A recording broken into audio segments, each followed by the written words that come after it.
So I'm going to very briefly just walk you through the PEGS 2 range. So we have here PEGS to paper. It uses the smaller pegboard, the large 10 by 10 pegboard and the lacing board, and we essentially are copying patterns from the work cards onto the boards. What we do is we copy those patterns again onto the dot sheets. This develops early pen control. Throughout this series of exercises, we copy the mantra of listen, do, say and draw. So we listen to the instruction, we then we carry it out onto the board. When we say what we've done, it develops the language. It helps the practitioner know that that child understands the colours, the numbers, the positions, and then draw. So then we draw that onto the dot sheet. For the ages 3 to 4 year olds, we're looking at getting these resources into the hands of the children, getting them to play with it, build stacks of pegs, create pictures onto the lacing boards. Brilliant at just developing those fine motor skills, and it's got such great play value, and it really gets them in love with the resources. Then moving on to the 4 to 5 year olds, we're then looking at more structured learning, working with the support material, copying those patterns and closely monitoring their circles that they're creating on the dot sheets.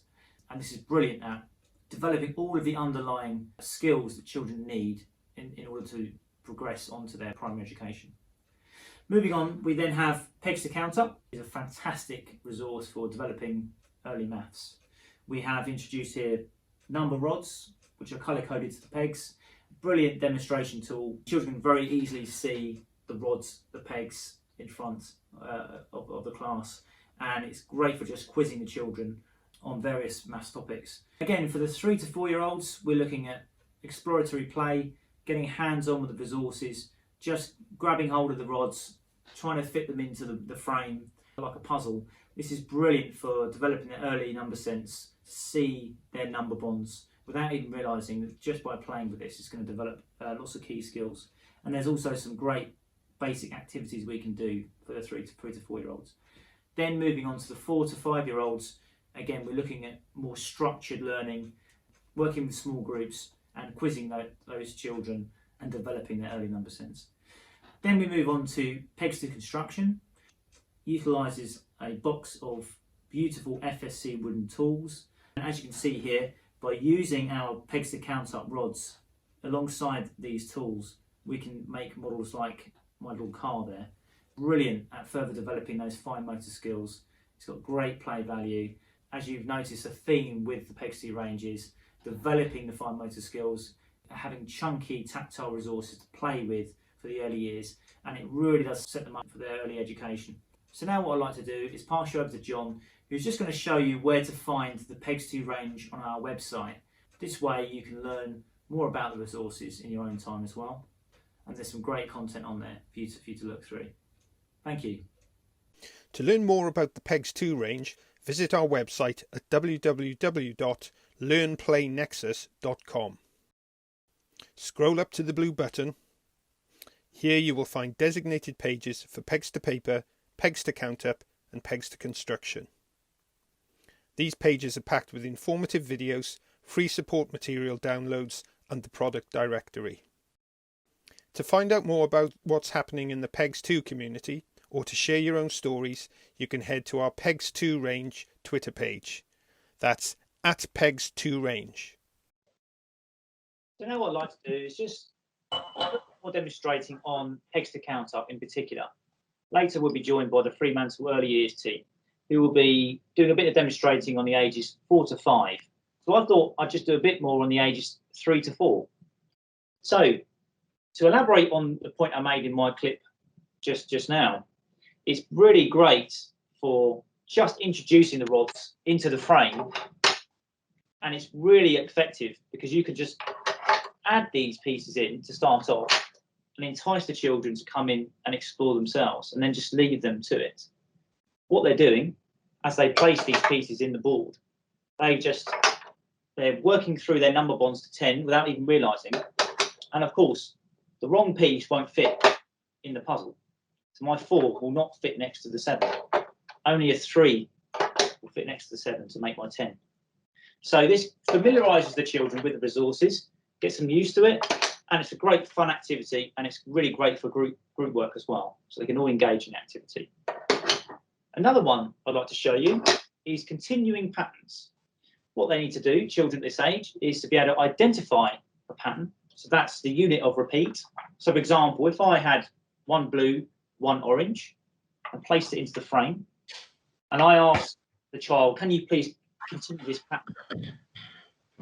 They would then place a blue and an orange. And by continuing it round this corner here, this makes it even more challenging. So if they can make that corner, we know the child has really understood that unit of repeat and then can continue it as well. We can do AB patterns, ABC patterns. So for example, I would have two orange, one blue, two orange, or I could have a mixture of different patterns. I can tower up as well, so I can make my patterns more challenging and more interesting, which is really good as well. And furthermore, what would be really great, once they've mastered the identification of the pattern and they can continue it, if you then create another pattern and take a few pegs away from the sequence and ask the child, can you spot a problem? What have you seen here? And if they can identify where the missing piece is, and they can tell you that should be a blue peg, then they've really understood the concept of continuing patterns. That's a really good activity for ages 3 to 4. Moving on, another great activity to do with that age group is composition of number in 5. And of course, children at this early age need to master 5 before they move on to 10. So I can get my 5 rod here. And of course, where we have our pegs represent different numbers in the colour scheme, at this stage, it doesn't matter. You can just ask them to fill the rod with any choice of peg. So here I have 2 orange. I could put in 2 green. I could put 1 blue. They can just fill that rod with whatever colours they like. Then we can say to the child, okay, that's great. So how many orange do you have? And they can point and count. 1, 2. Fantastic. But how many green do you have? 1, 2. Blue, 1. Brilliant. Okay, well, how many pegs do we have altogether? 1, 2, 3, 4, 5. Okay, so 2 orange plus 2 green plus 1 blue equals 5. Because this is my 5 piece here, isn't it? Yeah, wow, okay, it's brilliant. So this is brilliant at just getting the child to pick up the peg, getting engaged with the materials and placing it into the rod, and then asking them and quizzing them. And of course, we're just focusing on our numbers to 5 initially, which makes it very important for the ages, that early age group. Let's look at pegs to construction in a little bit more detail as well. So I have here my board set up, and I have my series of 8 work cards which come in with the system as well. And what's great about this is it's really fun because all the arms and legs can move around, which is great. It's posable and movable. Another little tip, which is really good, you can use your chalky pastels that come in with your pegs to count up set and write on your tiles, which also come in the set, write little faces, draw little faces on here, which is really good for emotions, particularly about emotions. It can be sad, like so, or it can be happy as well. So we can just swap this over and talk about how's my person feeling today? Happy or sad? Oh, okay, happy, that's brilliant. What about labelling limbs? I've got leg. So where's my leg? Can you find it for me? Brilliant. They take it and they can place it where they think it fits. If they put it in the wrong place, you say, well, it's arm. So let's label that arm. Let's label that leg. So there's lots we can do to engage with this setup here.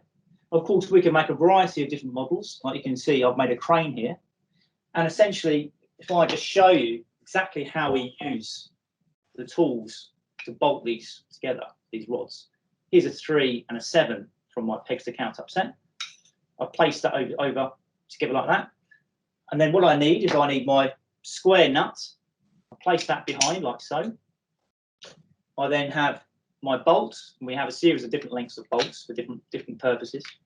I can also screw it in by hand, but what I can do to make it really good and interesting we start introducing my tools. I've got my spanner here, so I can put my spanner at the back to hold it in place, and my screwdriver as well to screw the bolt. So this is teaching children exactly the mechanics of how we use tools in the real world. And it's chunky and tactile, beautiful wooden pieces, FSC wood.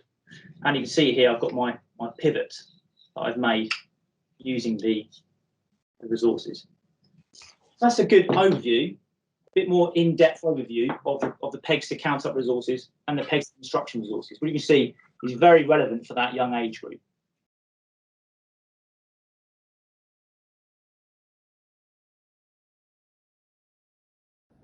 Hello, I'm Angela Webb. I'm a child psychologist and former teacher, and I'm the author of Pegs to Paper.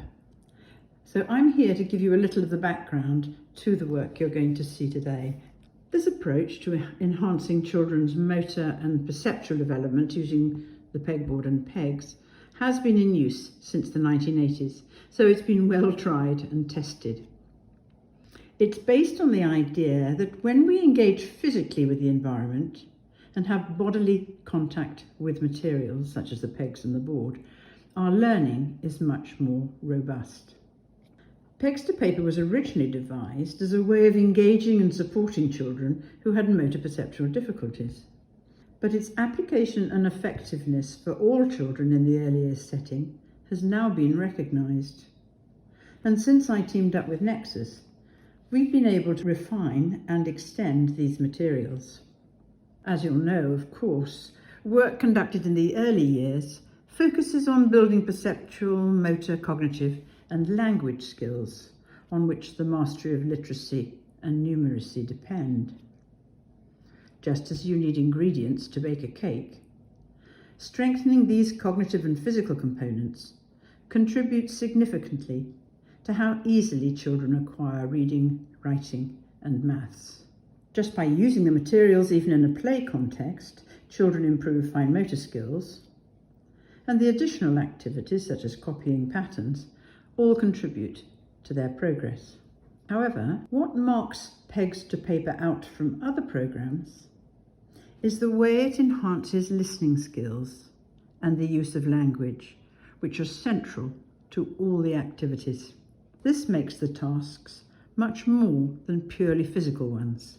The feeding in and the drawing out of language, so children become fluent in describing what they're doing, makes a much greater impact on their development than the pure motor activity alone. This has been demonstrated time and time again. Learning invoking language has the greatest impact and is most solidly retained. One key final element, whatever the child makes on the pegboard, is then recorded onto paper using the suitable Nexus writing implements. This linking of the ideas in the head to the work on the page using the pegs and pens is the final piece in this jigsaw, hence the title, Pegs to Paper. While these may appear an obvious component for reading and writing, the skills which Pegs to Paper originally focused on, it applies just as much to the development of numeracy. Research conducted at Nottingham University some years ago identified 6 vital components to learning maths, such as a sense of numerosity. Interestingly, however, the researchers found that of the 6 components, only 3 were specific to maths. The others applied across the curriculum, such as having a strong working memory and fluent language skills. And this is why Pegs to Paper has relevance beyond literacy. It nurtures both these. Nexus spotted the potential for maths development, and from this, Pegs to Count Up and Pegs to Construction were devised. I hope you'll enjoy using these materials and find them as valuable as I have in my teaching over the years.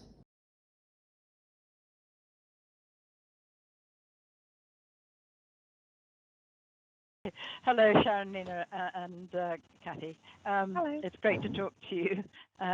And just like to ask you a few questions, please, about how you're using these various materials at Freemantle. So the first question is a very general one, and then I'm going to ask some questions about pegs to paper for literacy, more specifically, and then we'll move on to pegs to count up to see how you're using that for numeracy, and finally we'll see how these materials are helping you with remote learning. So to start with, I wonder, Nina, whether you could just give us an overview of Freemantle in the early years. Sure. So we're a fairly large primary. We have just over 400 pupils, and we're situated in the city of Southampton, but we're right next to the dock area here as well. So a very mixed area in terms of children who come here. We are currently about 50% English additional language across the school, but many of those children come to us new to English, so literally have no English whatsoever. In our current early years team, we vary from being just under 40% EAL or new to English with our younger group of children who are 3 and 4 years old, and with our older group of early years children, the 4 and 5 year olds, we're currently 60% EAL, so that's quite significant. You've been using pegs to paper for a while. Could you just talk us through how you use it at Freemantle, starting the age of 3 and moving through to 5-year-olds? Absolutely. So with the pegs to paper resources, we start off by introducing them to our youngest children, our 3 and 4 year olds, and it's very much present in there as part of their continuous provision. So the classroom has various different areas and zones that the children can play in and explore, and the resources are there for their free use and engagement. The staff working with the children, they interact with the children, obviously observe, wait for a moment to join, and they also play with the material alongside or with the children who are exploring them. As it stands, we don't start the pegs to paper interventions until the children are a little bit older. So when they're 4 years old and they move into what we call in England our reception class, that's when we start the intervention programs, usually because when the children move into that next class, they all start the term by engaging in a program called Clever Bodies, which looks to refine their gross and fine motor skills. And through engaging with that program, it's then very clear which children require some further intervention. And so then the materials have a bit more of a specific use, where pick out key children that can work with them depending on need. But like I said, that does vary. I will just say though that as it stands, we're starting to look at the new EYFS reforms because they are changing for September 2021. And indeed, some early adopter schools will already be exploring them anyway. And certainly considering the new, some of the new statements and things, it's quite evident that with there being increased emphasis on handwriting and also greater expectations for mathematics, that we will need to start using the resources potentially more formally with that younger group of children as well. So here we have one of our early years practitioners working with a small group of children exploring the pegs to paper resources. She works with this same group of children 4 times a week. 3 to 4 times a week, I should say, and she will repeat these activities with different groups of children, working her way through the programme. The children in this group are made up with a variety of different groupings. There are children who have English as an additional language, pupil premium children, and also children with special educational needs as well. You can see in the video that she's following the programme by manipulating the pegs with the children and then attempting to write over the sheets. We laminated the sheets in this instance because of the frequency of them needing to use the sheet. But obviously, as the children become more proficient, we then do move on to paper because it's important they have the resistance of the pen on the paper as well. Can you describe what the impact of using pegs to paper has been in your school? There's immediate gains. You see a range of children who straight away their confidence develops because they can achieve and be successful at doing something, and that in itself then leads to greater gains elsewhere as well. So an increased level of confidence and certainly engagement. The children absolutely love the materials, whether it's used in exploratory play or whether it's used as part of the intervention. They're always excited to engage. You do see that even within weeks, the children's grip and use of pens and pencils are much better, and they start to apply that much needed pressure when handling mark making equipment, which is really good to see as well. I don't know if Cathy, Sharon, would you like to add anything else to that? I think it's brilliant, actually, and it really does help the children with their confidence as well, and also their attention. Some children maybe who struggle perhaps with circle time, listening to instructions, that kind of thing, that does actually develop, because during the pegs to paper they have to listen to the instructions they're being given by the teacher, and they have to follow set rules. It's a very prescriptive intervention, and that does transfer onto the carpet when we're doing other things such as story time or just general talking and things like that. So yeah, we have noticed a big difference overall. Okay, so let's move on now to peg to count up for numeracy. There'll be a lot of overlap in the gains because things like engagement and motivation and so on will be rather similar. But can you just tell us now, perhaps we'll go back to you, Nina, if we may, how is pegs to count up used from the age of 3 through to 5? It's used in a similar way, actually, across the 3 to 5 year age bracket.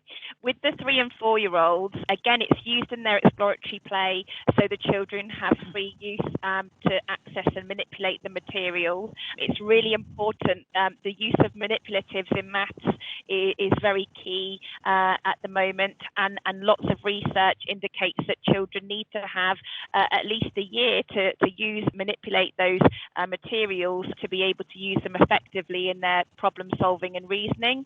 And so they can use them in that exploratory way, but also when we have small group work where we're modelling key ideas or counting or representing different numerals, then we will use the resources in that way to support the children with their understanding. But again, they're not used in isolation. We often use other resources to complement those materials, such as Numicon or just generic counters as well. Then when we move into the older class, so the 4 and 5 year olds, again, the children have the option to use it in their exploratory play in the afternoon, but in the morning it's very much used to model and teach specific learning outcomes where the children are able to come and touch the materials in response to what the teacher is doing and sharing. Do you want to add anything else to that, Cathy? Yeah, I think it's a brilliant resource, actually. Very visual. Like I said earlier, we try and do it so that we're sat with the children facing us so that they can see the steps going up or down, and it's very clear to them. They really respond well to it. So if they're maybe struggling, because when you're 4 and 5, it is it's quite an odd concept, really thinking about numbers and adding them together. But when you can see adding one each time, so we use like small objects to like do little groups. Then we use the count up, we use the Numicon, the numeral cards, multi-link. We've got everything so that every child is catered for, because some children like the count up, other people would like the Numicon, but putting them both together, they complement each other so well. And we found that using it every day, because we do use it every single day in our maths, as our sort of warm-up even, they respond really well to that, and it's helped with number bonds, everything. The count up board that I'm using here, we're using with a small group of children, and we would normally use it with, say, half a class at a time. They'd be sat in a semicircle so that they can see the board looking directly at it, so they're not seeing it from the looking from up down onto it. What we're doing here is one more. So we're showing the children the different count up pieces, and we're using the small one, the orange square, just to really show it visually that every time you add another one, the number gets bigger. And you can do that also with one less by showing it by taking it away.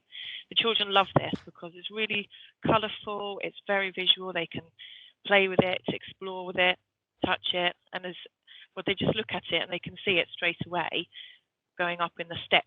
I think I refer to it as like a steps or staircase. They can see it that every time they take another step, every time they add another one, the number gets bigger. The children that I've got here with me, 2 of them are English as additional language. They sometimes find it hard to explain their knowledge, whereas the counter board here, they can actually show it. So they're able to visually show me what they know, which makes it much easier for them. It's not as frustrating for them to try and get their point of view across. And there's also a child there who's actually quite able. English is his first language, but he's quite shy. He was quite shy at explaining things or telling me how he knew or explaining his reasonings. But using this counter board, he was able to show me and talk to me about it, feeling confident because he could play with it and really experiment and deepen his understanding and get his point of view across. With this video, we were finding ways to make different numbers. So we started off by doing it on our fingers and using what we know. And then we had a look at the count up rods. We started with one number and they helped me to count the pegs into the rods. And then we checked to see by using the other rods on top, so we can see how the number bonds build into like a sandwich. So if we were doing this all the way up, we would go as high as we could so that we could see the patterns forming. So this makes it really visual for making number bonds and seeing all the different numbers that you can use to make a given number. And you can see the children are really engaged and really excited to see that what they thought was going to happen is actually happening. The girl that's sitting next to me is a PP child and is fairly reluctant, but she was the most involved in this activity.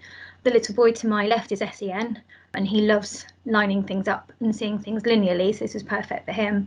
And the 2 opposite me are both EAL, so it helps with their language development as well. So how would you describe the impact on using pegs to count up? Again, it comes down to engagement. Children are really engaged to use the boards just because they're so tactile, and children like things that are really big. And so because the board is so big, it's a big event to bring the big counter board into a maths lesson. So they're immediately hooked in. But as Cathy was saying, some children prefer to use Numicon because that's how they can visualise a number, whereas others prefer to see it in a line. And to be able to use both alongside each other means that no one's getting left behind and no one feels like they're struggling. The children, even if they can't contribute to the lesson with some maths knowledge that they've picked up, they really enjoy the action of putting the pegs in, so they're still engaging in the lesson and they're still picking up some maths knowledge, but at their pace, and it doesn't single them out to anybody else if they don't know the answer, because they know they need to put a peg in that hole, and it starts to sort of embed it a little bit more with using muscle memory and that sort of multi-sensory approach to learning.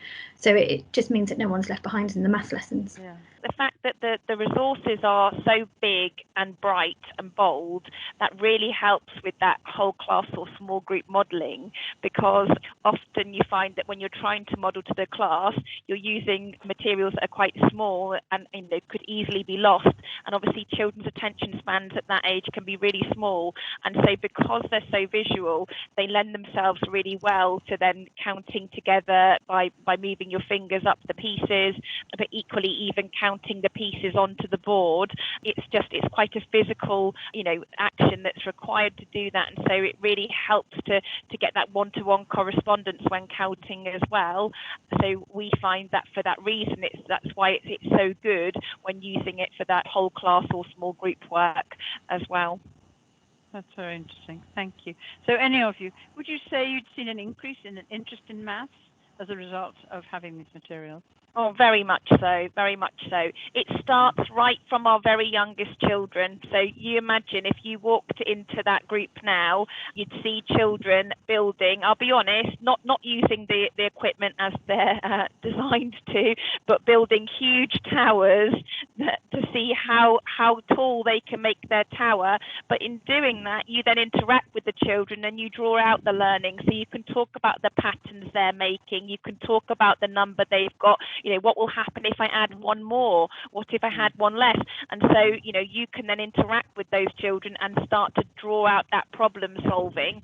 Equally, I find that when you step back and you watch those very young children learning and playing together, then because the materials are so tactile and the children desperately want to touch them and explore with them, then you start seeing the children make those connections amongst each other as well. And so it's that co-constructed learning that's really wonderful, and you can get so much out of that. And I think, you know, right from using it at that age, their confidence is built up, so that when they then come to the small group or the whole class work in that older year group, they're very confident with using and manipulating the materials, and so therefore they're more confident to then share their reasoning and further develop their problem solving alongside that as well. Okay, let's move on now to remote learning, and perhaps you could explain how at Freemantle have you used these resources for remote learning during the crisis? So we are pre-recording our phonics and our maths inputs for the children, and it's in the maths that we've been using the Count Up resources. We've been using them to act as a warm-up for the children, so we're trying to make the videos as interactive as possible. So we're using all the resources the children are used to seeing. So we start off by doing a counting activity, and we will introduce the pegboard and encourage the children to be counting at home with us. We introduced topics of more and less over the lockdown period, so it was really visual for the parents as well, because obviously with the EL children come EL parents, so for the parents to hear the language modelled in the same way as the children, hopefully it's helping them to help their children also. So they've been a really good resource because it brings some familiarity for the children at home as well while they're trying to learn. Where they pre-record these activities, then there are follow-up activities for the parents to do with their children at home afterwards, because what we don't want to lose is the idea that children follow their own problems, they create their own problems, number of problems if you like, and explore their own reasoning as well. You know, it's not just a case of introducing something and yet they can do it, so let's move on. We want to see them use those skills in a range of different contexts. And so the good thing about the clear visuals is that it really explains to the family what the point is we're trying to get across, you know, what the learning outcome is. And then as a follow-up to that, they then can access a PowerPoint where we have specific activities, either using everyday resources or other counters or things they might have at home, so they can just strengthen their understanding. And that's really important because, you know, we should be encouraging them to do this in a range of different contexts. We recently received some home learning packs for nursery, contacting the parents to, you know, see how things are, because we made a decision in our school not to deliver live lessons for our early years children because it would be a little bit inappropriate. One particular parent who I phoned last week, you know, was really worried because I'd sent a summary report out in the beginning of January to talk about the concerns I had around their child's fine motor skills and things they could do at home to further support that. And so when I received the packs, I then contacted this parent and asked her to come and collect it. And I also gave instructions of how she could use it, sort of adapting some of the pegs to paper materials in a simplified way that she could do at home quite easily. And I spoke to her on the phone today and she said, oh my goodness, it's like a miracle. She said, I've been tearing my hair out for weeks trying to get him to hold a pen and actually do anything, and I cannot get him off these materials. He is using them all the time. And she said, consequently, I'd set a task where we were exploring the book, The Runaway Pea, and I set a task to do some mark making and draw some peas using the anti-clockwise or clockwise movement. And he said, I can do that, because I did it in my pack. And she sent me the work, and I was so blown away, and that's literally within a few days, so that's pretty amazing. Well, it's always interesting to have feedback from practitioners who are using the materials all the time, because these activities, they develop all the time, and your feedback is very helpful in so many ways. So thank you very much. It's really interesting and helpful both for Nexus and for me to see how you're using them. And I must say, it sounds most impressive. You seem to be getting the most out of those children, which is what we always want. Okay, so thank you very much. Thank you. Thank you.